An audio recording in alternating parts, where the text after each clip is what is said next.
I'm Welton Gaddy. Welcome to State of Belief, continuing coverage of the 2020 Democratic National Convention across America. When Joe Biden picked Kamala Harris for his vice president, those of us that work in interreligious relations observe that her family is a virtual interfaith alliance all by itself.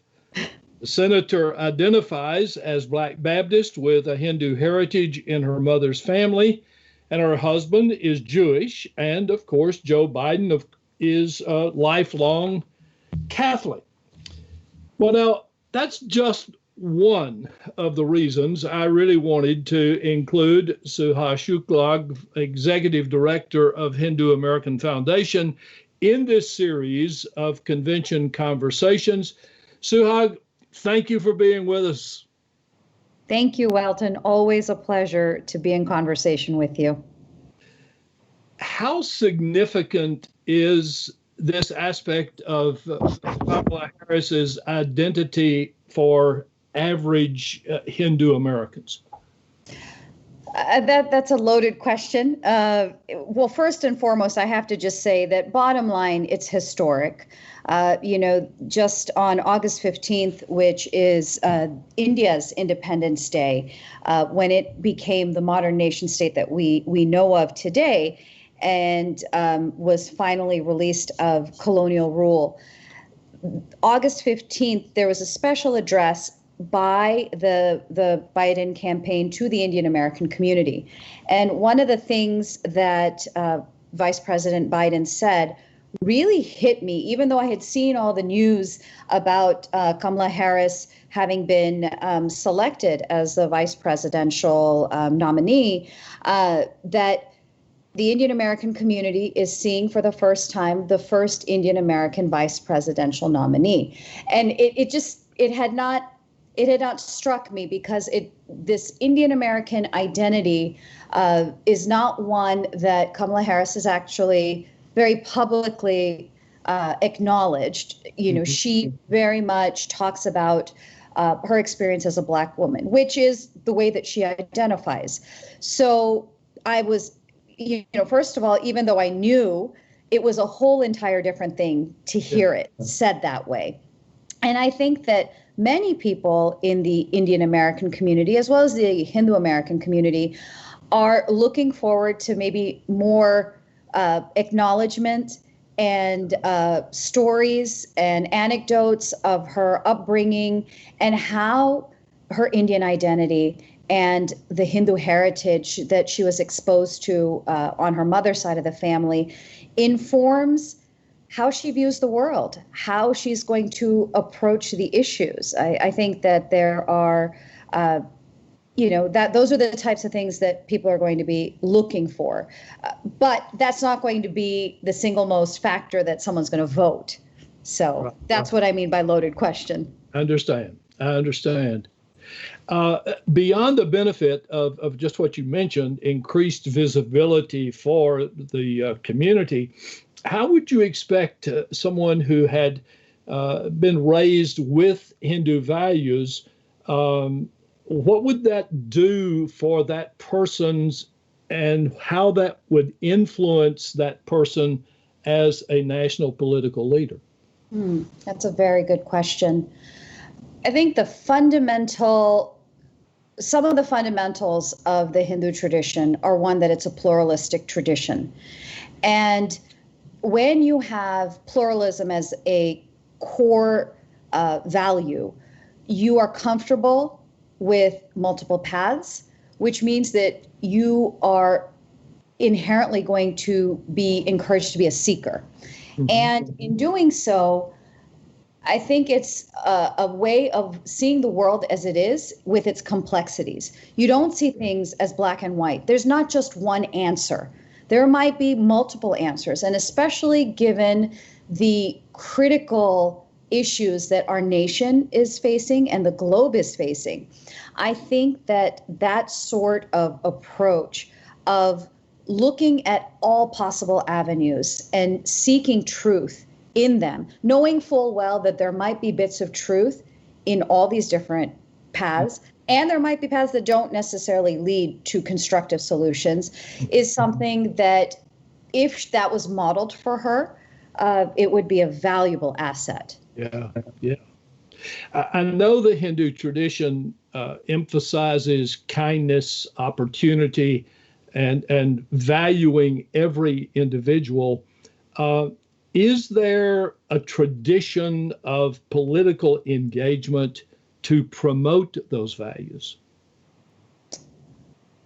I'm not sure that I've in terms of a political engagement, I think that these are so immersed in the tradition that I don't know if it's necessarily been a deliberate attempt, but at least all of the Hindu American elected leaders that I see in this country, for sure, and across the world, I would say that there is this notion of acknowledging the divinity in all people, and therefore acknowledging the equal worth of all people. And so while it may not be articulated as such, I believe that because the culture is so embedded with this idea that it does come out. Mm-hmm. What do, in the Hindu tradition, how important is government? I don't know that, and one, I'm not a scholar, but I believe that there are no, we're looking at a very ancient tradition, thousands of years old, and it was not attached to any state. Many religious traditions historically had certain kingdoms and things like that play into their history. In that sense, the Hindu tradition does not have that. It is an indigenous tradition and a native tradition, and so it has evolved over time.